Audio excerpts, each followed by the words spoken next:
దేశవ్యాప్తంగా petrol diesel ధరలు పెరిగాయి. లీటర్ పెట్రోల్ పై సగటున ₹3, డీజిల్ పై 3 పెంచుతూ ఆయిల్ కంపెనీలు నిర్ణయం తీసుకున్నాయి. పెరిగిన ధరలు ఇవాళ ఉదయం 6 గంటల నుండి అమల్లోకి వచ్చాయి. పశ్చిమాసియా యుద్ధం నేపథ్యంలో చమురు ధరలు పెరిగే పరిస్థితి నెలకొందని కేంద్రం కొన్ని రోజులుగా సంకేతాలిస్తోంది. అంతర్జాతీయ మార్కెట్లో బ్రెంట్ క్రూడ్ ఆయిల్ ధర బ్యారెల్కు $110 మార్కుకు దాటడం చమురు ధరలు పెరగడానికి ముఖ్య కారణంగా కనిపిస్తోంది. ఇరాన్ ఇజ్రాయెల్ ఉద్రిక్తతల వల్ల సప్లై చైన్ దెబ్బతింటోంది. కొన్ని వారాలుగా ధరలు పెంచకపోవడం వల్ల చమురు కంపెనీలు రోజుకు 1000 కోట్లకు పైగా నష్టాన్ని చవిచూస్తున్నాయని, ఈ నష్టాలను పూడ్చేందుకే ఈ భారం వేసినట్లు తెలుస్తోంది. అందులో భాగంగానే నేడు చమురు ధరలపై వడ్డింపు చేసింది. హైదరాబాద్ లో litre petrol ₹110.78, diesel ₹98.90, power petrol 121.10 చేరింది. పెరిగిన ధరలతో వాహనదారులు ఆందోళన వ్యక్తం చేస్తున్నారు.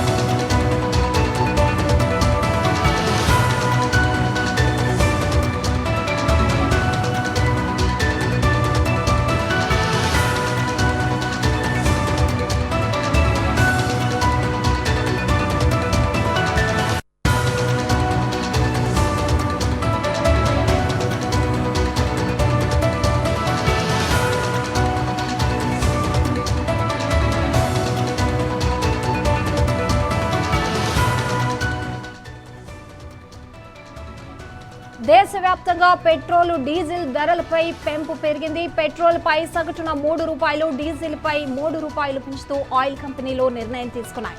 దీనికి సంబంధించి మరిన్ని డీటెయిల్స్ ఎస్ఆర్ అందిస్తారు. కేంద్ర ప్రభుత్వం తీసుకున్నటువంటి ఈ నిర్ణయం మాత్రం దేశ ప్రజలందరికీ పెద్ద షాకింగ్ న్యూస్ అనే చెప్పొచ్చు. ఎందుకంటే ఇప్పటికే అనేక ధరలు పెరిగిపోయి బతుకు భారం అయిపోయి నిత్యావసర సరుకులు కూడా మూడింతలుగా పెరిగిపోయినటువంటి ఈ నేపథ్యంలో మూలిగే నక్కపైన తాటిపండు పడ్డట్టుగా ఆ సామెత ఈ విషయంలో చాలా వాస్తవ రూపం దాల్చిందని చెప్పవచ్చు. అసలే పీకలతో కష్టాల్లో ఉన్న దేశ ప్రజలకి పెట్రోల్ డీజిల్ ధరలు మరింతగా పెరగటం అనేది మాత్రం ఇది ఆశనిపాతం లాంటి వార్తనే 100% చెప్పవచ్చు. ఎందుకంటే పెట్రోల్ డీజిల్ ధరలు పెరిగినంత మాత్రాన కేవలం రవాణా ఇంతవరకే అనుకుంటే పొరపాటు. ఎందుకంటే దీని ప్రభావంతో ఇతర అన్ని రంగాల్లోనూ విపరీతమైనటువంటి ధరలు పెరుగుతాయి. నిత్యావసర సరుకులు ధరలే పెరగటం కాకుండా రవాణా మొత్తం వ్యవస్థ అంతా కూడా ధరలు పెరిగిపోతాయి. పేదవాడి మీద విపరీతమైన భారం ఉంటుంది. అంతేకాకుండా అనేక రకాల యంత్రాలతో నిత్యం కలిసి జీవించేటువంటి మానవాళి మొత్తానికి కూడా ఈ పెట్రోల్ ధరలు డీజిల్ ధరలు పెరగటం అనేది, ఆ ధరలు కూడా పెరిగిన తర్వాత దాని ఇంపాక్ట్ కూడా తిరిగి మళ్ళీ సామాన్య మానవుడి పైన, మధ్యతరగతి వర్గాల పైన, ధనికుల పైన, అన్ని వర్గాల పైన కూడా ఈ భారం విపరీతంగా ఉంటుంది. అందువల్ల ప్రజలు మాత్రం చాలా కోలుకోలేనటువంటి పరిస్థితుల్లో పడిపోయారు.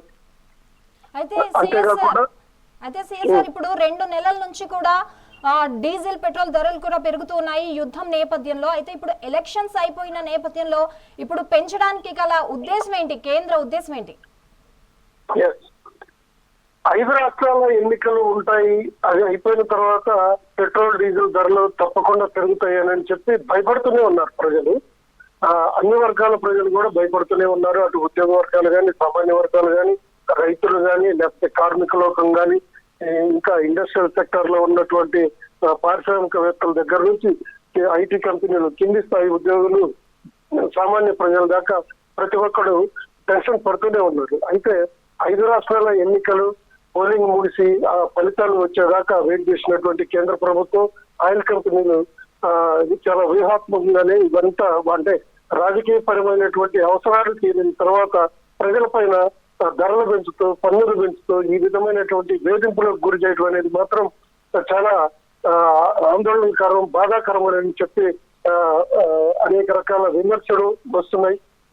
కేవలం ప్రతిపక్ష పార్టీలు చేసేటువంటి మాటల్ని విమర్శలుగానే కొట్టిపారేస్తూ కేంద్ర ప్రభుత్వం తన ఇష్టారీతిలో పెంచుకుంటుంది. అదేవిధంగా అంతేగాక కేవలం ప్రతిపక్షాలే కాకుండా సామాన్య ప్రజలు కూడా ఈ ధరల పెంపును మాత్రం తీవ్ర స్థాయిలో వ్యతిరేకిస్తున్నారు. కానీ మా ప్రమేయం లేకుండానే ప్రభుత్వాలు ఈ విధంగా అనేక రకాల వేధింపులకు గురి చేయడం అనేది యుద్ధాన్ని సాకుగా చూపించి, కుంటి సాకుగా చూపించి ఈ విధంగా ధరలు పెంచుకుంటూ పోతే ఎలా బతకాలి అని చెప్పి ప్రతి ఒక్కళ్ళు ఆందోళన చెందుతున్నటువంటి పరిస్థితి. ఎందుకంటే కూరగాయల ధర ఇప్పటికి బ్యారెల్ వచ్చేసి $110 పెరిగింది. అదే బ్యారెల్ ధర $26 ఉన్నప్పుడు కూడా ధరలు తగ్గించలేదు, మళ్ళీ $30 ఉన్నప్పుడు కూడా ధరలు తగ్గించలేదు. కానీ ఇదే ధరలతోటి కేంద్ర ప్రభుత్వం దేశ ప్రజల నుంచి కొన్ని లక్షల కోట్ల రూపాయల నిధులను తన ఖజానాకి జమ చేసుకుంది. ఆ నిధులంతా ఏమయ్యాయో ఎవరికి తెలియదు. అనుత్పాదక రంగాలపైన లక్షల కోట్ల నిధులను ఖర్చు చేస్తూ అభివృద్ధిని పక్కన పడేసి కేవలం డిఫెన్స్ కి ఖర్చు పెట్టుకుంటూ, లేకుంటే అనుత్పాదక రంగాలపైన ఖర్చు పెట్టుకుంటూ ప్రజాధనాన్ని మొత్తం దుర్వినియోగం చేస్తూ దుబారా చేస్తుందనేటువంటి ఆర్థికవేత్తలు చేసినటువంటి అనేక విమర్శలకి ఇప్పుడు ఈ పెంచుతున్నటువంటి ధరలు, ఈ పెట్రోల్ ధరలే కాకుండా ఈ పన్నుల విధానమే కాకుండా మొత్తం కేంద్ర ప్రభుత్వం ఆదాయం వచ్చేటువంటి కొత్త మార్గాలను ఎంచుకుంటూ ప్రజలను ఈ విధంగా ధరల పేరుతోటి వేధించడం అనేది మాత్రం చాలా బాధాకరం అనేది చాలా చిన్న పదం. ఇంకా ఆందోళనకరంగా ఉంది. దుర్మార్గం అనే పదాలను కూడా కొంతమంది ఆర్థికవేత్తలు, నిపుణులు విశ్లేషిస్తున్నారు. అలాంటి పరిస్థితి దాపురించినందుకు నిజంగా కూడా తిట్టుకునేటువంటి వాడు లేదు. అయినా కానీ ఎన్నికల్లో ఎందుకు గెలుస్తున్నారంటే వాళ్ళ ఎన్నికల్లో గెలుపుకి అవసరమైనటువంటి వ్యూహాలు వేరువేరుగా ఉన్నాయి కాబట్టి ఆ వ్యూహాలకి ఆ ప్రజల ఓట్లకి సంబంధం లేని విధంగా ఇప్పుడు ఆ ఎన్నికల విధానం ఆ విధంగా తయారైపోయింది అనేటువంటి విమర్శలు. మరలా ఎవరు ఎన్ని అనుకున్నా కానీ మేము పెంచేదే మా పన్నులే, ధరలు పెంచుతాము చేస్తారు అనే పద్ధతిలో కేంద్ర ప్రభుత్వం వ్యవహరిస్తుంది అనేటువంటి విమర్శలు మాత్రం రోజు రోజుకి పెరిగిపోతున్నాయి. పార్టీలో కూడా ఏకంగా ₹3 పెంచారు. ₹3 పెట్రోల్ పై, డీజిల్ పై కూడా ₹3 పెంచడం జరిగింది. దీన్ని కేంద్ర వైఖరిని మనం ఎలా చూడాలంటారు అసలు? అదే కేంద్ర వైఖరి మాత్రం ప్రజల బాధలు, ప్రజల కష్టాలను మాత్రం మాకు సంబంధం లేదు. మేము అధికారంలో ఉన్నాం, మేము పెంచుతాం. మీరు చచ్చినట్టుగా మీకు అవసరమైతే పెట్రోల్ అవసరమైతే అదనపు ఛార్జీలు మేము పెంచినటువంటి ధరల మేరకు మీరు కొనుగోలు చేయాల్సిందే, లేకపోతే మానేయండి. ఈ పద్ధతిలో అంటే ఏంటంటే ఈ ప్రజా ప్రయోజనం, ప్రజా సంక్షేమం, ప్రజల అవసరాలు, ప్రజల కష్టాలు, ప్రజల బాధలతో మాకు ఎలాంటి సంబంధం లేదు అన్నట్టుగా కేంద్ర ప్రభుత్వం వ్యవహరిస్తుంది అనేటువంటి అన్ని వర్గాల విమర్శలకి బలం చేకూర్చే విధంగా కేంద్ర ప్రభుత్వ వ్యవహార శైలి ఉంది. అంతేకాకుండా చాలా ముఖ్యమైన విషయం ఏంటంటే ఈ ధరల పెంపుని లేకపోతే కేంద్ర ప్రభుత్వ విధానాలను తట్టుకోలేక కొన్ని వేల మంది బిలియనీర్లు అంటే కోటీశ్వర్లు తమ దేశం వదిలిపెట్టి ఇండియా పౌరసత్వాన్ని కూడా వదులుకొని విదేశాలకు పారిపోయి వాళ్ళ కంపెనీలు కూడా విదేశాల్లో పెట్టుకొని అక్కడి నుంచి వాళ్ళ ఆపరేషన్స్ నిర్వహిస్తున్నారు. అలా ఇప్పటికీ 3600 మంది బిలియనీర్లు ఇండియా వదిలి పారిపోయారని అధికారిక లెక్కలే స్పష్టం చేస్తున్నాయి. కాకుంటే ఉద్యోగులు, పేదలు, మధ్యతరగతి వర్గాలు వీళ్ళంతా దేశం వదిలిపెట్టి వెళ్లిపోలేరు కాబట్టి ఉన్న వాళ్ళని పీడించుకొని తిన్నామనే పద్ధతిలో కేంద్ర ప్రభుత్వం వ్యవహరిస్తుందని చెప్పి విశ్లేషకులు మాత్రం చాలా తీవ్రస్థాయి విశ్లేషకులు, ప్రతిపక్ష పార్టీలు చివరికి మైకు లేకుండా ఆపది రికార్డు కలిగితే బీజేపీ నాయకులు కూడా తీవ్ర స్థాయిలో ఆవేదన వ్యక్తం చేస్తున్నటువంటి దౌర్భాగ్య పరిస్థితి నెలకొందని చెప్పడంలో ఎలాంటి సందేహం లేదు. బండి భగీరథ్ పోక్సో కేసులో బాధితురాలి తల్లి సంచలన లేఖ రిలీజ్ చేశారు. 2025లో తన కూతురికి బండి భగీరథ్ పరిచయం అయ్యాడని తెలిపారు. మొదట ఫ్రెండ్ లాగా ఉండి తర్వాత ఆమెను మానసికంగా లోబర్చుకున్నాడని, చదువుకోకుండా డిస్టర్బ్ చేశాడని బాధితురాలి తల్లి ఆరోపించారు. జనవరి 2026లో వాళ్ల మధ్య గొడవ జరిగినప్పుడు గతంలో భగీరథ్ తనపై చాలా సార్లు లైంగిక దాడి చేశాడని, డిసెంబర్ 31న బలవంతంగా మద్యం తాగించాడని బాధితురాలి తల్లి లెటర్లో తెలిపింది. మరోసారి ఓ అపార్ట్మెంట్ లో అఘాయిత్యానికి పాల్పడ్డాడని తన కూతురు తనకు చెప్పినట్లుగా తల్లి వివరించింది. తన ఆవేదనను చెప్పుకోవడానికి మంత్రి బండి సంజయ్ ఇంటికి వెళ్తే న్యాయం జరగలేదని, సంగప్ప అనే వ్యక్తి తమను బెదిరించారని బాధితురాలి తల్లి వాపోయింది. అలాగే పేట్ బషీరాబాద్ పోలీస్ స్టేషన్ లో కూడా తమను చాలాసేపు వెయిట్ చేయించారని ప్రెస్ రిలీజ్ లో బాధితురాలి తల్లి వివరించింది. పారదర్శకంగా విచారణ చేపట్టి తన కూతురికి న్యాయం చేయాలని ఆమె రిక్వెస్ట్ చేసింది.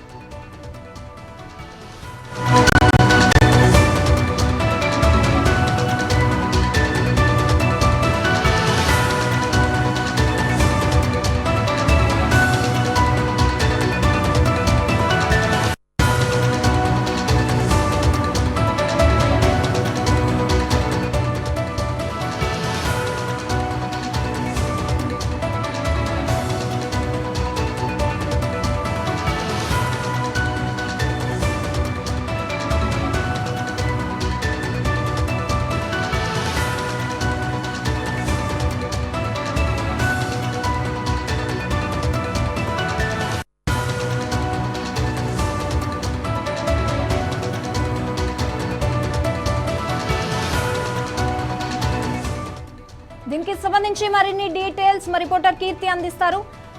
కీర్తి, బండి భగీరథ్ పై ఫోక్సో కేసులో బాధితురాలి తల్లి ఇచ్చిన ప్రెస్ రిలీజ్ కి సంబంధించి మీ దగ్గర ఉన్న సమాచారం ఏంటి? సంగీత, మనం చూసుకుంటే గత కొంతకాలంగా కూడా కేంద్ర మంత్రి బండి సంజయ్ కుమారుడైనటువంటి బండి భగీరథ్ మీద ఒక పెద్ద కేసు అయితే రన్ అవుతున్న విషయం మన అందరికీ తెలుసు. పోక్సో యాక్ట్ కింద అతని మీద కేసు అయితే నమోదైంది పేట్ బషీరాబాద్ పోలీస్ స్టేషన్ లో.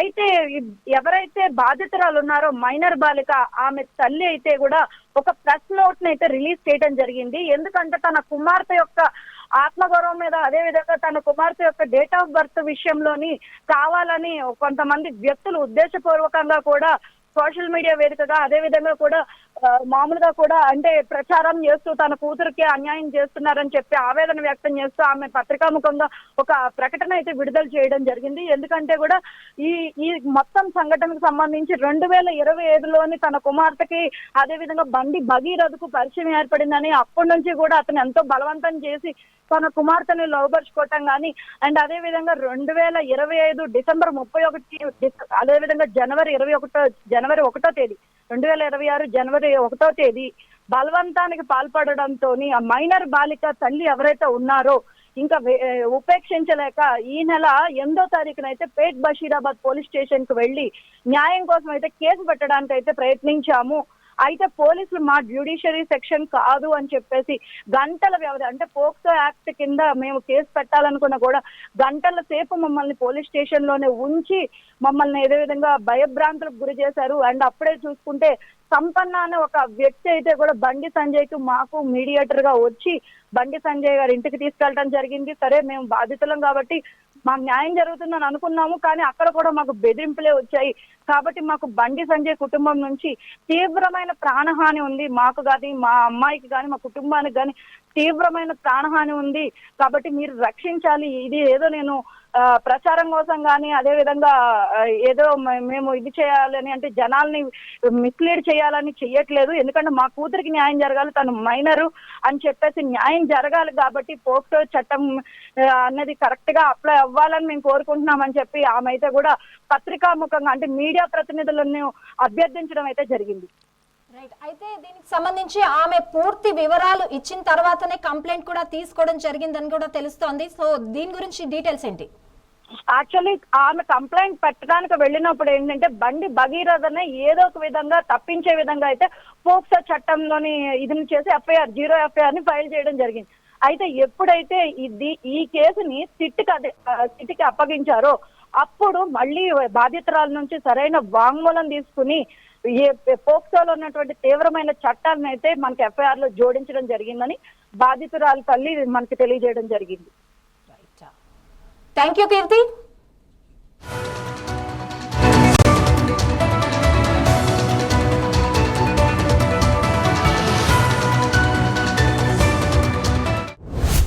ఫార్ములా ఈ రేస్ కేసులో కీలక పరిణామం చోటు చేసుకుంది. ఈ కేసులో ప్రధాన నిందితుడు మాజీ మంత్రి BR working president KTR, A2 మాజీ IAS Arvind Kumar, A3 HMDA మాజీ chief engineer BLN Reddy, A4 sports consultant Kiran Malleswararao, A5 యూకేకి చెందిన FAOకు గురువారం ఏసీబీ కోర్టు సమన్లు జారీ చేసింది.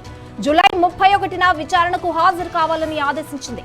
హెచ్ఎండిఏ బోర్డుకు చెందిన 55 కోట్ల విదేశీ సంస్థలకు మళ్లించడంతో పాటు క్విడ్ ప్రోకోకు పాల్పడినట్లు పేర్కొంటూ మార్చి 23న ఏసీబీ ఛార్జ్ షీట్ దాఖలు చేసింది.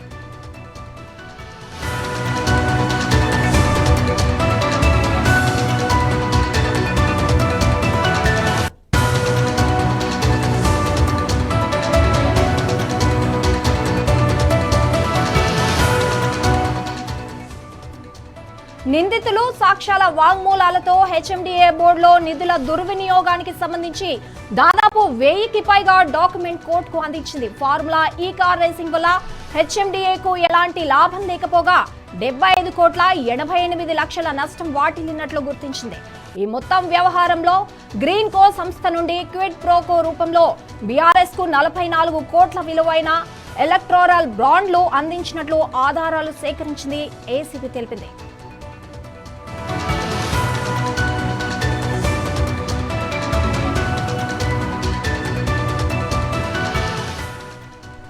దీనికి సంబంధించి మరిన్ని డీటెయిల్స్ సిఎస్ఆర్ అందిస్తారు. కేటీ రామారావు మాజీ మంత్రి, మున్సిపల్ శాఖ మంత్రి కేటీ రామారావు అధికారంలో ఉన్నప్పుడు, అంటే బీఆర్ఎస్ పార్టీ అధికారంలో ఉన్నప్పుడు మొత్తం నిబంధనలకు విరుద్ధంగా నిర్వహించినటువంటి ఈ ఫార్ములా కార్ రేస్ కార్యక్రమంలో జరిగినటువంటి లావాదేవీల్లో మొత్తం 55 కోట్ల రూపాయల నిధులను, ప్రభుత్వ నిధులను అక్రమంగా విదేశాలకు తరలించారు, ఆ కంపెనీలకు చెల్లించాడు అని చెప్పి వచ్చినటువంటి అభియోగాలు, దానికి సంబంధించినటువంటి కేసుని దర్యాప్తు చేసినటువంటి మన అవినీతి నిరోధక శాఖ కోర్టులో కేసు పెట్టడం, ఆ కేసు అంతా మళ్ళా ఆ కేసు విచారణకి కోర్టు స్వీకరించడం, ఆయన్ని కోర్టుకు హాజరు కావాలి అని చెప్పి సమన్లు కూడా జారీ చేయడం జరిగింది. ఈ సమన్లు జారీ చేయడం, లేకపోతే ఈ కేసుని చాలా తేలిగ్గా తీసుకున్నటువంటి కేటీ రామారావు అనేక రకాలుగా విమర్శలు కూడా చేశారు. చివరికి ఇది లొట్ట పీస్ కేసు అని కూడా తను వ్యాఖ్యానించి ఆ కేసుని తను ఏమాత్రం ఖాతరు చేయటం లేదు, లెక్క చేయటం లేదు, ఆ కేసు అంత పెద్ద పటిష్టమైనది కాదు అని చెప్పి అనేక రకాలుగా ఆయన విమర్శలు చేశారు. ఇది ఒక లొట్ట పీస్ కేసు అని చెప్పి అనేక రకాలుగా ఓదరిగా మీడియాలో కూడా మాట్లాడడం జరిగింది. అందువల్ల ఈ కేసును దర్యాప్తు చేస్తున్నటువంటి ఏసీబీ కూడా చాలా పకడ్బందీగా అన్ని రకాలుగా ఆధారాలను సేకరించి కోర్టుకు సమర్పించడం జరిగింది. అంతేకాకుండా ఒక ఎమ్మెల్యేని కానీ, ఒక మాజీ మంత్రిని కానీ, ఎమ్మెల్యేని కానీ దర్యాప్తు చేయాలంటే గవర్నర్ పర్మిషన్ తీసుకోవాలి. అలాంటి పరిస్థితుల్లో గవర్నర్ కూడా కేటీఆర్ ని దర్యాప్తు చేయడానికి, విచారించడానికి అనుమతించడంతో ఈ కేసు మరింత బలపడింది. ఏసీబీ కోర్టు కూడా సమన్లు జారీ చేసి జూలై 31వ తేదీన కోర్టుకు హాజరు కావాలని చెప్పి ఆదేశించింది.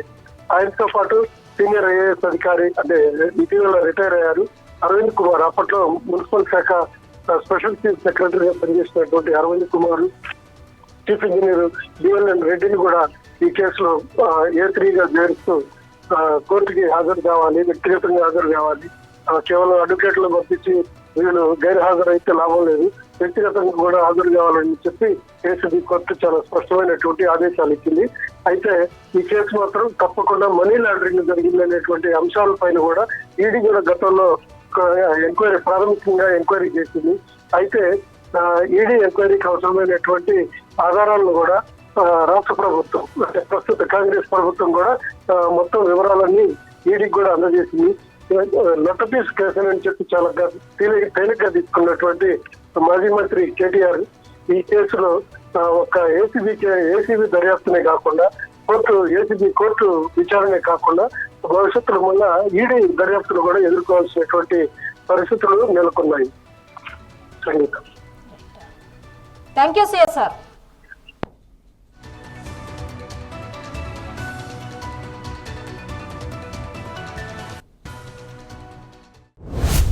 ఫార్ములా ఈ రేస్ కేసులో కీలక పరిణామం చోటు చేసుకుంది. ఈ కేసులో ప్రధాన నిందితుడు మాజీ మంత్రి BRS working president KTR, A2 మాజీ IAS Arvind Kumar, A3 HMDA మాజీ chief engineer BLN Reddy, A4 sports consultant Kiran Malleswararao, A5 యూకేకి చెందిన FAOకు గురువారం ఏసీబీ కోర్టు సమన్లు జారీ చేసింది.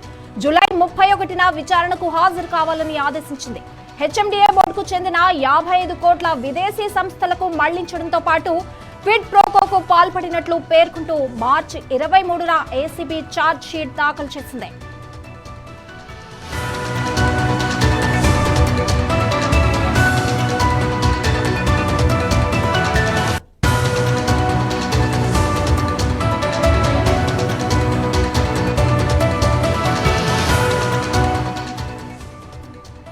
నిందితులు సాక్ష్యాల వాంగ్మూలాలతో హెచ్ఎండిఏ బోర్డులో నిధుల దుర్వినియోగానికి సంబంధించి దాదాపు 1000కి పైగా డాక్యుమెంట్ కోర్టుకు అందించింది. ఫార్ములా ఈ కార్ రేసింగ్ వల్ల హెచ్ఎండిఏకు ఎలాంటి లాభం లేకపోగా 75,88 లక్షల నష్టం వాటిల్లినట్లు గుర్తించింది.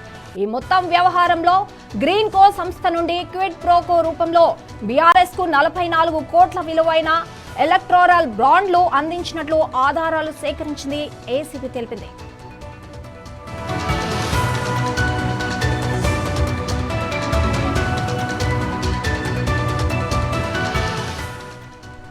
దీనికి సంబంధించి మరిన్ని డీటెయిల్స్ సిఎస్ఆర్ అందిస్తారు. కేటీ రామారావు, మాజీ మంత్రి, మున్సిపల్ శాఖ మంత్రి కేటీ రామారావు అధికారంలో ఉన్నప్పుడు, అంటే బీఆర్ఎస్ పార్టీ అధికారంలో ఉన్నప్పుడు మొత్తం నిబంధనలకు విరుద్ధంగా నిర్వహించినటువంటి ఈ ఫార్ములా కార్ రేస్ కార్యక్రమంలో జరిగినటువంటి లావాదేవీల్లో మొత్తం 55 కోట్ల రూపాయల నిధులను, ప్రభుత్వ నిధులను అక్రమంగా విదేశాలకు తరలించారు, ఆ కంపెనీలకు చెల్లించాడు అని చెప్పి వచ్చినటువంటి అభియోగాలు, దానికి సంబంధించినటువంటి కేసుని దర్యాప్తు చేసినటువంటి మన అవినీతి నిరోధక శాఖ కోర్టులో కేసు పెట్టడం, ఆ కేసు అంతా మళ్ళా ఆ కేసు విచారణకి కోర్టు స్వీకరించడం, ఆయన్ని కోర్టుకు హాజరు కావాలి అని చెప్పి సమన్లు కూడా జారీ చేయడం జరిగింది. ఈ సమన్లు జారీ చేయడం, లేకపోతే ఈ కేసుని చాలా తేలిగ్గా తీసుకున్నటువంటి కేటీ రామారావు అనేక రకాలుగా విమర్శలు కూడా చేశారు. చివరికి ఇది లొట్ట పీస్ కేసు అని కూడా తను వ్యాఖ్యానించి ఆ కేసుని తను ఏమాత్రం ఖాతరు చేయటం లేదు, లెక్క చేయటం లేదు, ఆ కేసు అంత పెద్ద పటిష్టమైనది కాదు అని చెప్పి అనేక రకాలుగా ఆయన విమర్శలు చేశారు. ఇది ఒక లొట్ట పీస్ కేసు అని చెప్పి అనేక రకాలుగా ఓదరిగా మీడియాలో కూడా మాట్లాడడం జరిగింది. అందువల్ల ఈ కేసును దర్యాప్తు చేస్తున్నటువంటి ఏసీబీ కూడా చాలా పకడ్బందీగా అన్ని రకాలుగా ఆధారాలను సేకరించి కోర్టుకు సమర్పించడం జరిగింది. అంతేకాకుండా ఒక ఎమ్మెల్యేని కానీ, ఒక మాజీ మంత్రిని కానీ, ఎమ్మెల్యేని కానీ దర్యాప్తు చేయాలంటే గవర్నర్ పర్మిషన్ తీసుకోవాలి. అలాంటి పరిస్థితుల్లో గవర్నర్ కూడా కేటీఆర్ ని దర్యాప్తు చేయడానికి, విచారించడానికి అనుమతించడంతో ఈ కేసు మరింత బలపడింది. ఏసీబీ కోర్టు కూడా సభలు జారీ చేసి జూలై 31వ తేదీన కోర్టుకు హాజరు కావాలని చెప్పి ఆదేశించింది. ఆయనతో పాటు సీనియర్ ఐఏఎస్ అధికారి, అంటే ఇటీవల రిటైర్ అయ్యారు అరవింద్ కుమార్, అప్పట్లో మున్సిపల్ శాఖ స్పెషల్ చీఫ్ సెక్రటరీగా పనిచేసినటువంటి Arvind Kumar, chief engineer DLN రెడ్డిని కూడా ఈ కేసులో A3గా చేరుస్తూ కోర్టుకి హాజరు కావాలి, వ్యక్తిగతంగా హాజరు కావాలి, కేవలం అడ్వకేట్లు పంపించి వీళ్ళు గైర్ హాజరైతే లాభం లేదు, వ్యక్తిగతంగా కూడా హాజరు కావాలని చెప్పి ఏసీబీ కోర్టు చాలా స్పష్టమైనటువంటి ఆదేశాలు ఇచ్చింది. అయితే ఈ కేసు మాత్రం తప్పకుండా మనీ లాండరింగ్ జరిగిందనేటువంటి అంశాలపైన కూడా ఈడీ కూడా గతంలో ఎంక్వైరీ, ప్రాథమికంగా ఎంక్వైరీ చేసింది. అయితే ఈడీ ఎంక్వైరీకి అవసరమైనటువంటి ఆధారాలను కూడా రాష్ట్ర ప్రభుత్వం, అంటే ప్రస్తుత కాంగ్రెస్ ప్రభుత్వం కూడా మొత్తం వివరాలన్నీ ఈడీకి కూడా అందజేసింది. లొట్టపీస్ కేసు అని చెప్పి చాలా తేలిగ్గా తీసుకున్నటువంటి మాజీ మంత్రి కేటీఆర్ ఈ కేసులో ఒక ఏసీబీ దర్యాప్తునే కాకుండా ఏసీబీ కోర్టు విచారణే కాకుండా భవిష్యత్తులో మళ్ళా ఈడీ దర్యాప్తులు కూడా ఎదుర్కోవాల్సినటువంటి పరిస్థితులు నెలకొన్నాయి. సంగీతం. Thank you CSR.